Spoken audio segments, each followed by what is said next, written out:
안녕하세요. 저는 김행대학교 동산병원 영양팀에서 근무하고 있는 임상영양사 허윤정입니다.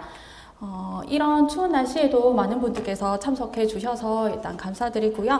오늘은 암 환자 영양 관리 중에서도 겨울철 건강식단에 대해서 한번 살펴보도록 하겠습니다. 먼저 목차를 보시면 겨울철 면역관리, 면역을 강화하는 데 도움되는 영양소들은 어떤 것들이 있는지에 대해서도 알아보고요. 건강식단 활용법 및 건강 메뉴 소개해드리고, 마지막으로는 환자분들과 영양 상담을 하다 보면 가장 많이 받는 질문들을 답변을 드리는 방식으로 설명을 드리겠습니다. 겨울에는 몸에 변화가 생기는데요. 특히 겨울은 1년 중에서 면역력이 가장 약해지는 쉬운 시기이기도 합니다. 추운 겨울날이나 일교차가 큰 날에 유독 면역력이 저하되는 이유는 우리 몸은 36.5도에서 건강한 상태가 유지되지만 1도만 떨어져도 면역력이 급격히 감소하고 신체 내 장기 활동성 감소, 혈액순환이 저하되고 기관지 질환에 더욱 쉽게 노출이 되게 됩니다. 이 밖에도 감염성 질병인 구내염이라든지 장티푸스, 대상포진에 걸릴 가능성이 높아지게 됩니다. 특히 겨울철에 12월에서 2월 사이에 많이 발생하는 식중독이 있는데요. 바로 노로바이러스 식중독입니다. 그래서 이러한 식중독을 예방하기 위해서는 손 씻기를 생활화하고 구토, 설사 증상 시에는 귀가 조치하거나 격리하는 것이 좋고요. 자주 접촉하는 표면을 소독을 하고 구토, 설사 증상이 있을 때에는 조리하지 않도록 합니다. 다음으로는 가급적이면 가열조리 위주의 식단을 섭취하시는 것이 좋고 구토물이나 주변을 즉시 소독하도록 합니다. 이 밖에도 겨울철 면역관리에 있어서는 인플루엔자 백신 및 기타 권장되는 예방접종을 하여 감염병에 대한 보호를 강화하도록 하고 손을 자주 깨끗하게 씻고 손소독제를 사용하는 것도 도움이 되겠고요. 면역 강화를 위해서는 식사에 신선한 과일이나 채소, 단백질, 식이섬유소를 포함시키는 것이 좋겠습니다. 또한 적절한 수면을 통해서 충분한 휴식을 취해서 면역 시스템이 제대로 기능적으로 할 수 있는 것들이 도움이 되겠고요. 겨울철에는 활동량이 줄어들다 보니까 아무래도 면역력이 떨어지는 경우들이 있는데 신체 활동을 적절한 운동을 통해서 정신적 건강도 높이도록 하는 것이 도움이 되겠습니다. 무엇보다도 이제 모든 병의 근원이 될 수 있는 스트레스 관리 중요하겠죠. 항상 긍정적인 마음가짐도 중요하겠습니다. 어떤 경우에는 환자의 상태나 치료 계획에 따라서 특별한 조치가 필요할 수도 있기 때문에 전문가의 조언을 따르는 것이 중요하겠습니다. 지금부터는 면역력을 높이는 데 도움이 되는 영양소에 대해서 한번 살펴보도록 하겠습니다.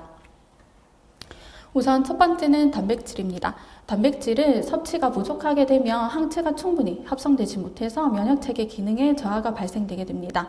일반적으로 암 환자분들은 일일 단백질 섭취량이 체중당 1에서 1.5g이 권장이 되겠고요.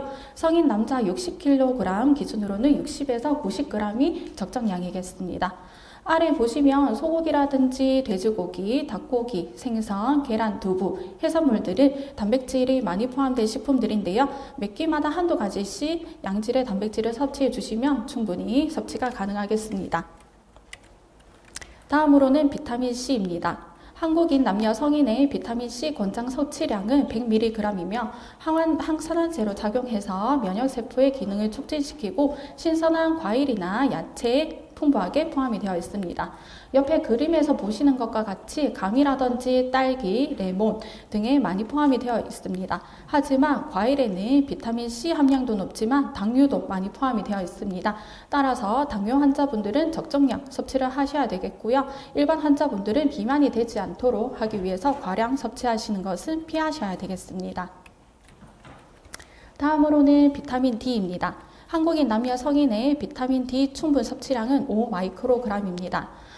일반적으로는 저희가 햇볕에 자외선에 쬐게 되면 아무래도 이런 것들이 피부로 합성이 되면서 하루에 30분에서 1시간 정도, 일주일에 2-3번 정도만 햇볕에 쬐도 비타민 D가 충분히 합성이 되지만 겨울철에는 자외선 노출이 적어서 비타민 D 보충이 필요하겠습니다. 밑에 보시면 비타민 D 급원식품에는 연어라든지 청어, 표고 마른 거, 참치, 우유, 달걀, 버터 등이 있겠고요. 이런 것들을 적절히 활용해 주시면 비타민 D 보충하시는 데 도움이 되겠습니다.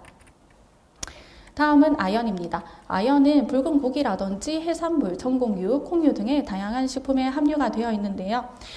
특히 바다의 우유라고 불리는 굴 같은 경우에는 저콜레스테롤이면서 이제 열량도 적고 해서 단백질 보충하시는 데에도 도움이 되겠지만, 이러한 굴 같은 경우에는 노로바이러스 식중독 위험이 높은 식품이기도 합니다. 따라서 생굴로 섭취하지 않고 반드시 완전히 익혀서 섭취하시는 게 좋겠고요.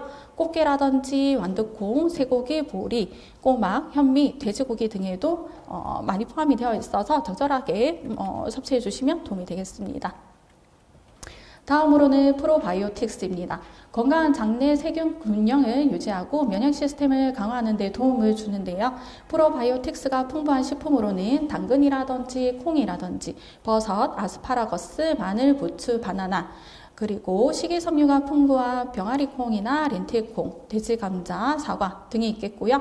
발효식품 중에서는 김치나 된장, 요거트, 폴리페놀이 풍부한 아몬드나 브로콜리, 녹차 등에도 다양하게 함유되어 있습니다.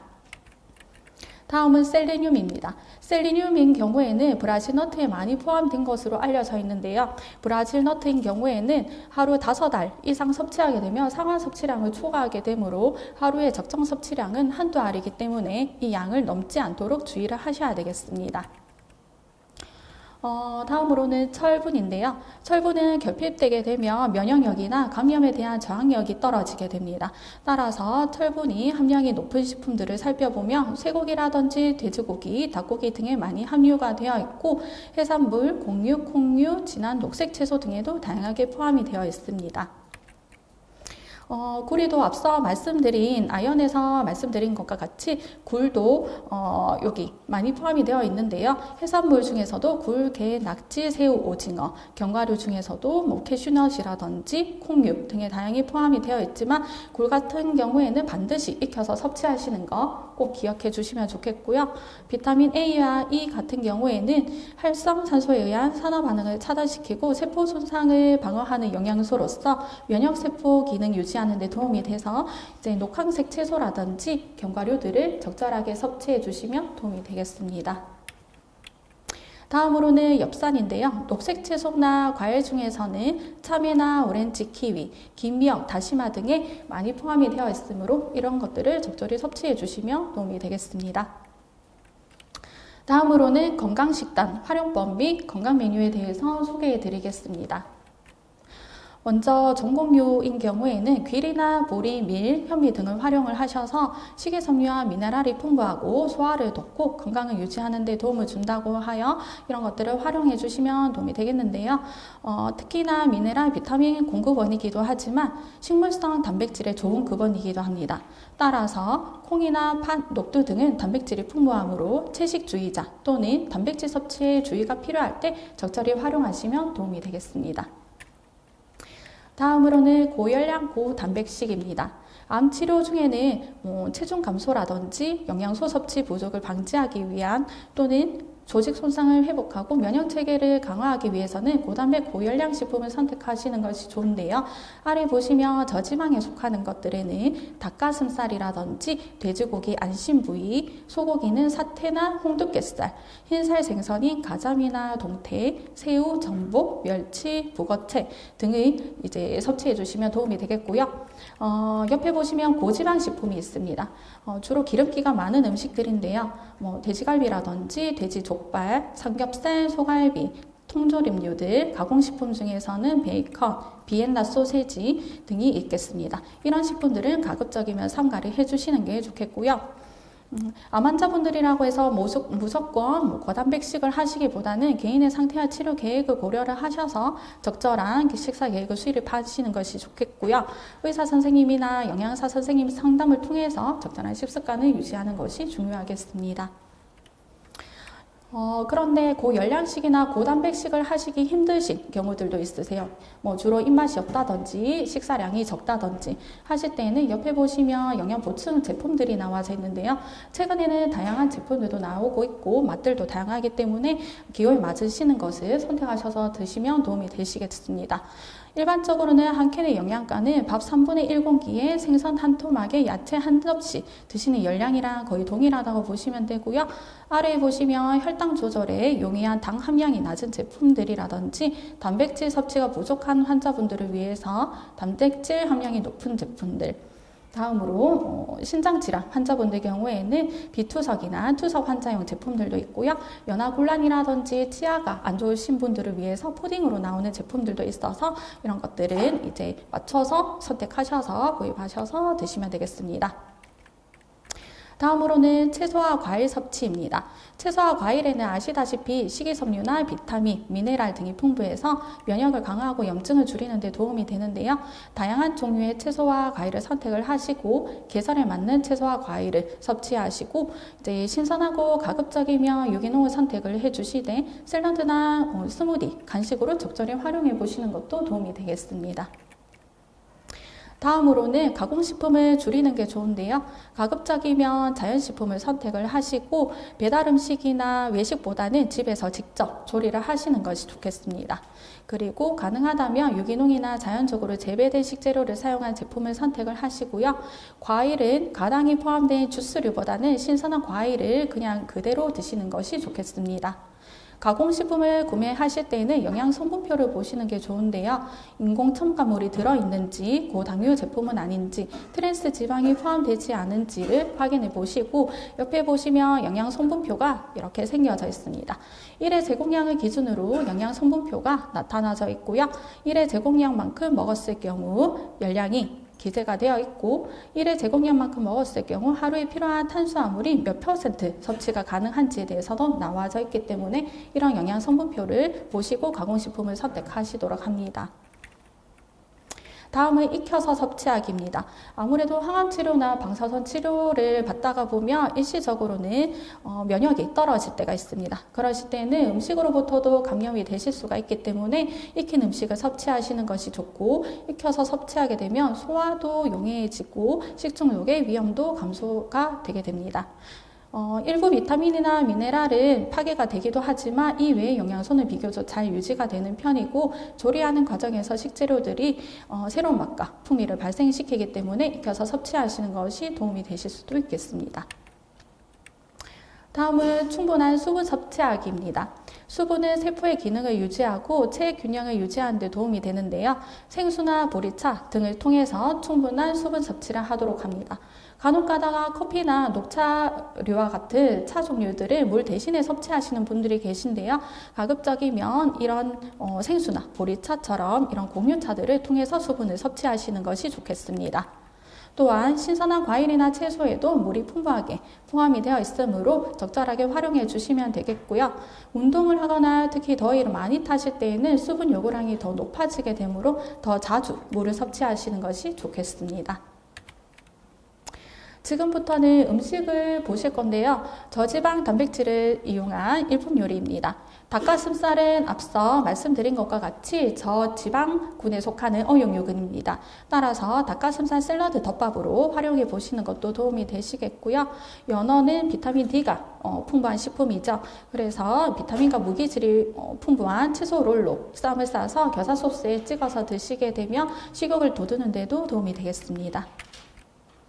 다음은 항암 효과가 높은 식품을 이용한 식단입니다. 브로콜리 경우에는 항암 효과가 뛰어난 걸로 알려져 있는데요. 다양한 야채들과 함께 볶아서 반찬으로 드시게 되면 도움이 되시겠고 표고버섯도 비타민 D가 풍부한 식품이죠. 들깨가루 같은 경우에는 오메가3가 많이 포함된 식품이기도 합니다. 따라서 표고버섯 들깨탕으로 끓여서 드시게 되면 겨울철 보양식으로도 손색이 없겠습니다. 다음은 소화 부담을 줄이는 부드러운 식사하기입니다. 아무래도 입맛이 없다든지 속이 좀 불편하다 하시는 분들은 죽을 선호하시는 경우들이 있는데요. 죽을 선택하실 때에도 단백질이 포함된 죽으로 선택하시는 것이 좋기 때문에 닭가슴살 야채죽이라든지 애호박 같은 경우에는 새우살을 넣어서 함께 죽으로 끓여 드시면 도움이 되겠습니다. 견과류 샐러드 같은 경우에는 아무래도 견과류 자체에 불포화 지방산이 다량 포함이 되어 있지만 지방군에 속하기도 합니다. 따라서 과량 섭취하지 않는 것만 주의해 주시면 맛과 영양을 더하는 특별한 레시피로 활용해 보시는 것도 도움이 되겠고요. 과일 샐러드 같은 경우에는 최근에 치즈 같은 경우에는 큐브로 나오는 형태들도 많이 나오고 있거든요. 그래서 과일에 이제 단백질을 같이 섭취할 수 있는 방법들도 활용해 보시면 도움이 되겠습니다. 일반적으로 그냥 단독으로 영양보충 음료를 활용해 보실 수도 있겠지만 아래 보시는 것 같이 고단백 과일 쉐이크로 만들어서 드신다든지 영양보충 단호박주, 고구마 경단 등으로 활용을 해보셔도 열량 보충을 하시는데 도움이 되겠습니다. 지금부터는 환자분들께서 많이 궁금해 하시는 질문들을 좀 모아봤는데요. 암 환자분들에게 좋은 음식은 따로 있나요? 입니다. 사실 특별히 좋은 음식은 따로 있지 않고 오히려 특정 음식 몇 가지만 집중적으로 섭취하게 되면 영양 불균형을 초래하게 됩니다. 따라서 암 치료 중에는 면역력을 키우고 부작용을 최소화하기 위해서는 충분히 열량 섭취, 단백질 섭취를 위해서 몇 끼 균형 잡힌 식사를 하는 것이 좋겠습니다. 밀가루 음식은 섭취하면 안 되나요? 입니다. 건강하게 밀가루를 섭취하기 위해서는 튀기지 않은 담백한 빵이나 비스킷을 섭취를 하시는 것이 좋고요. 도너츠나 고로케 같은 것들은 피해 주시는 것이 좋겠습니다. 입맛이 없으실 때는 국수 등을 부담 없이 열량을 섭취할 수 있는 식품이기 때문에 활용을 해주셔도 도움이 되지만 신선한 채소나 단백질 반찬은 반드시 꼭 포함을 시켜서 함께 섭취를 해주셔야 건강한 한 끼로 활용해 보실 수 있겠습니다. 설탕을 먹으면 암이 잘 생기나요? 입니다. 연구에 의하면 설탕 자체가 암을 유발하기보다는 단순당의 섭취로 인해서 에너지 섭취가 증가가 되고 비만의 원인이 됩니다. 특히 비만한 경우에는 암의 위험을 높이기 때문에 단순당의 과다 섭취가 권장되지 않고 있고요.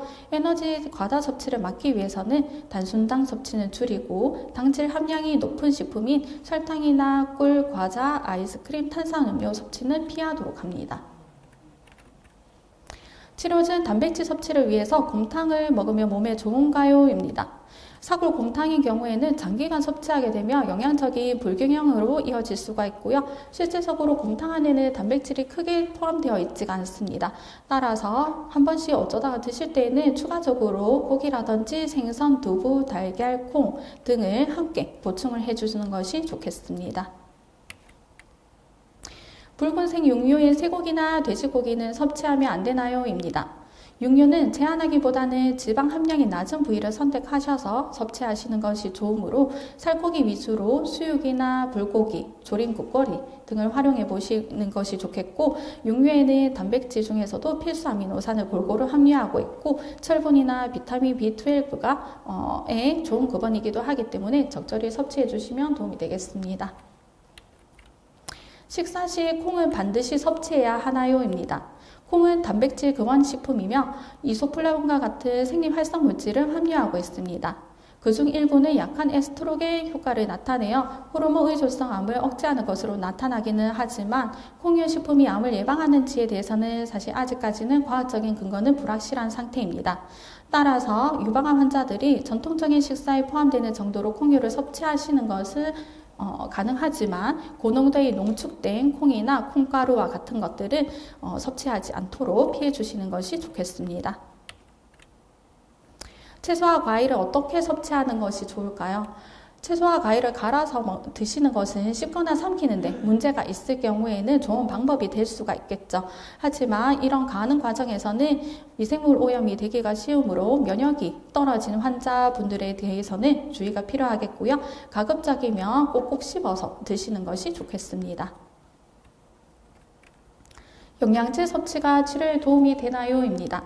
식사량이 낮으실 때에는 영양 권장량의 100% 이내로 함유된 표준적인 복합 비타민이나 미네랄 보충제를 섭취하는 것이 필요할 수도 있겠죠.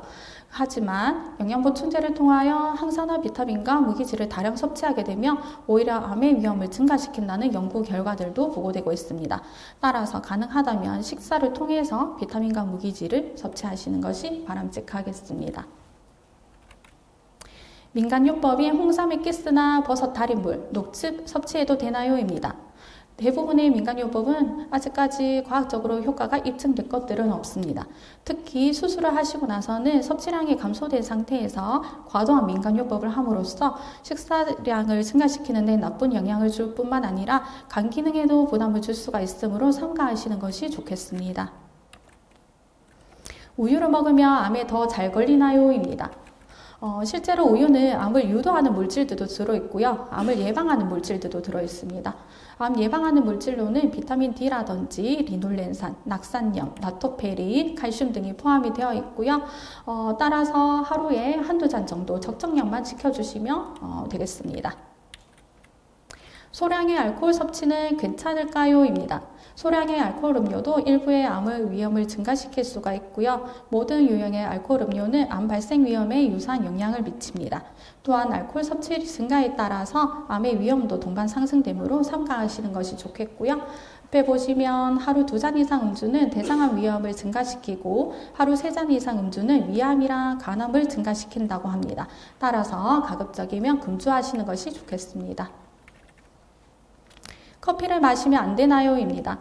커피가 실질적으로는 아직까지는 암 위험을 높인다는 근거는 없습니다. 하지만 블랙으로 드시는 거는 괜찮지만 믹스 커피인 경우에는 설탕과 지방이 다량 포함이 되어 있기 때문에 가급적이면 피해 주시는 것이 좋겠습니다. 이상으로 저 강의는 마치겠고요. 암 치료 중인 환자분들에게는 개인의 건강 상태와 치료 계획에 따라서 식사 요법을 하시는 것이 중요하겠고 담당 의사 선생님이나 간호사 선생님, 영양사의 지시를 따라서 적절한 식사를 하시는 것이 도움되겠습니다. 이상으로 제 강의를 마치겠습니다. 감사합니다.